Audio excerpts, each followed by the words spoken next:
नमस्कार बच्चों, मैं गौरव वैष्णव आप सभी का स्वागत करता हूं अनंत आईएएस कोचिंग के इस ऑफिशियल यूट्यूब चैनल पर।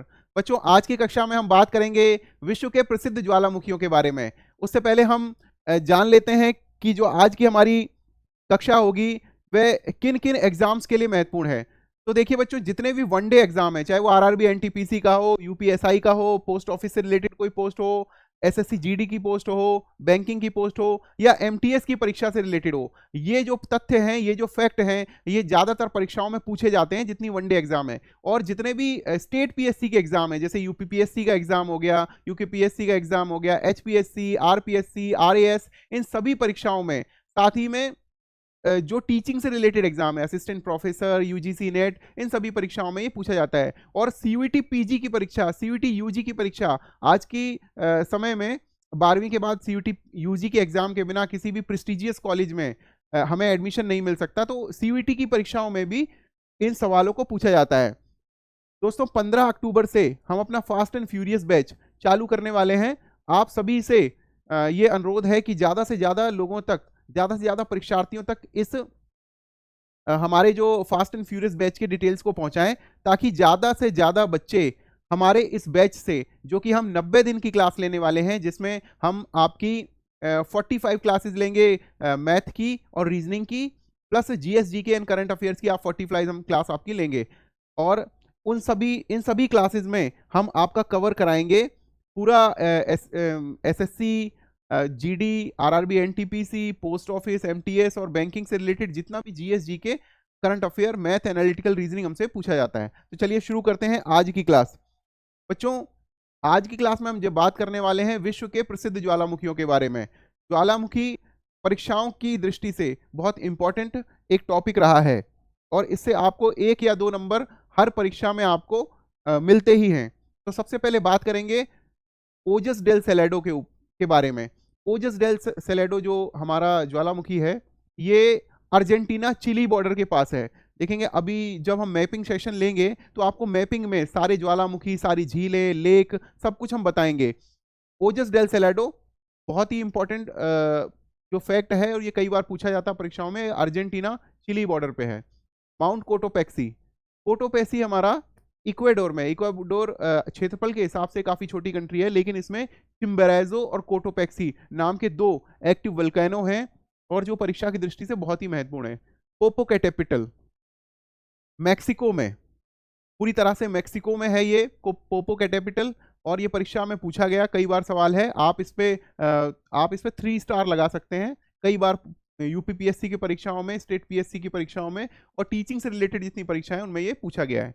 उसके बाद मोनोलोआ, मोनोलोआ हवाई द्वीप पर है और ये हवाई द्वीप किसके अंडर है? संयुक्त राज्य अमेरिका के की टेरिटरी है ये हवाई द्वीप। और हवाई द्वीप में ही मोनोलोआ, मोनोक्विया और कई तरह के एक्टिव वल्केनो हैं। विश्व के सबसे ज्यादा एक्टिव वल्केनो में से एक मोनोलोआ है। उसके बाद माउंट कैमरून, माउंट कैमरून जैसा कि नाम से ही पता चलता है, ये कैमरून कंट्री में है। कैमरून कंट्री जो है ये दक्षिण मध्य अफ्रीका में ये कंट्री आती है और यहाँ पर ये माउंट कैमरून है। लेकिन ये सवाल परीक्षा की दृष्टि से बहुत ज़्यादा इंपॉर्टेंट नहीं है, क्योंकि नाम से ही पता चलता है माउंट कैमरून कैमरून कंट्री में है।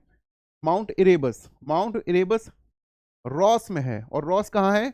अंटार्कटिका महाद्वीप में। अंटार्कटिका महाद्वीप में रॉस आइलैंड पर माउंट इरेबस है। रॉस एक आइलैंड का नाम है। उसके बाद हम चलते हैं अगले ज्वालामुखी के ऊपर, माउंट एटना।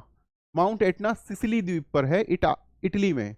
इटली में सिसिली द्वीप है और वहां पर माउंट एटना है।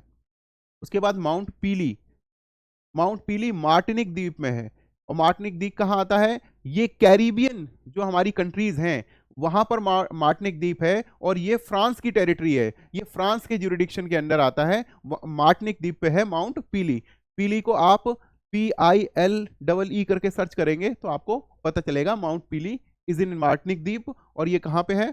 ये फ्रांस की टेरिटरी है। उसके बाद हेक्ला व लाकी, हेक्ला व लाकी वल्केनो जो है वो है आइसलैंड में। आइसलैंड आप देखेंगे बिल्कुल उत्तरी ध्रुव के पास है आइसलैंड, और आइसलैंड एक उत्तरी ध्रुव के पास जो कंट्री है और बहुत ही ठंडा इलाका है, वहां पर ये हेक्ला और लाकी हमारे 2 आइसलैंड है।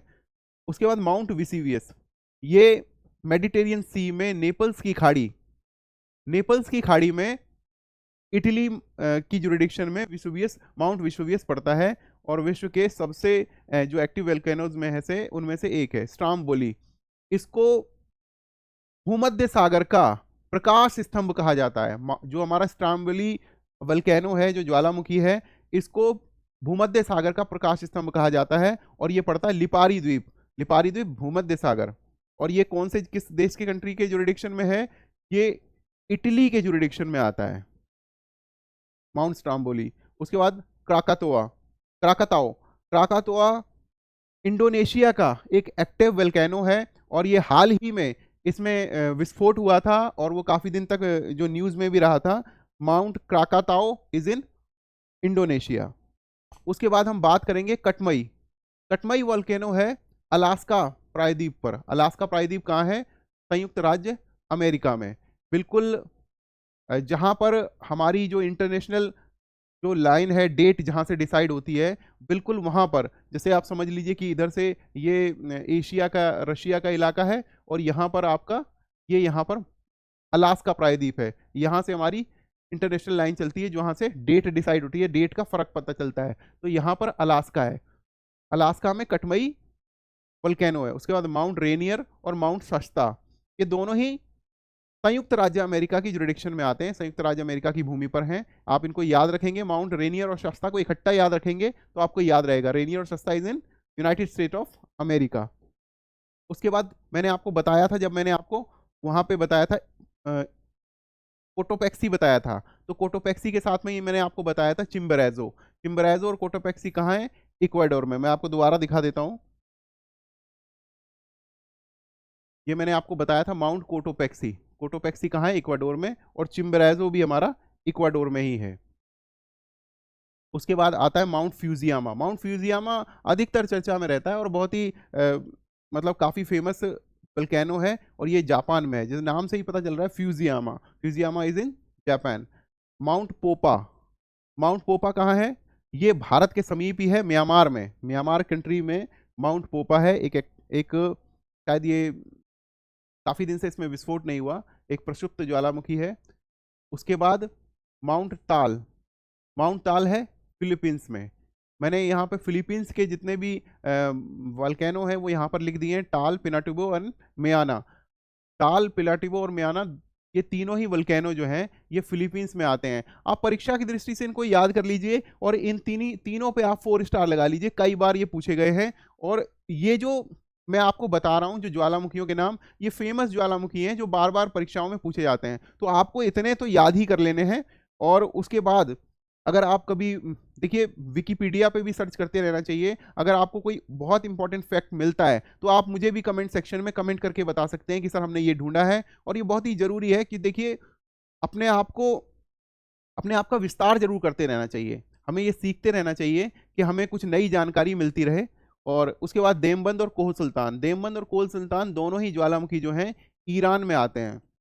उसके बाद माउंट किलिमंजारो एक निष्क्रिय ज्वालामुखी है। माउंट किलिमंजारो, बहुत दिनों से इसमें विस्फोट नहीं हुआ, ये आता है तंजानिया में, दक्षिण पूर्वी अफ्रीका में तंजानिया कंट्री है, तंजानिया में आता है माउंट किलिमंजारो। उसके बाद इजाफ जलाजुकुल आइसलैंड में है। मैंने आपको इससे पहले भी आइसलैंड का एक ज्वालामुखी बताया था।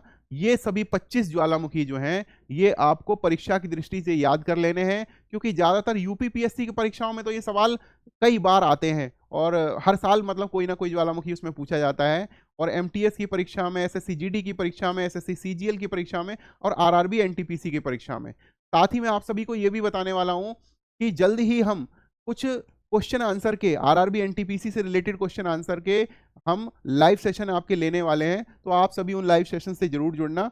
और तब तक के लिए हम आज इस कक्षा को विराम देते हैं, और इन सभी से रिलेटेड जो ज्वालामुखी का जो पीडीएफ है हम अपने टेलीग्राम चैनल पर अपलोड कर देंगे। ज़्यादा से ज़्यादा बच्चों तक आप पहुंचाएं, और 15 अक्टूबर से 15 जनवरी का जो हमारा फास्ट एंड फ्यूरियस बैच होने वाला है उसके बारे में सभी को जानकारी दें। तब तक के लिए नमस्कार, थैंक यू।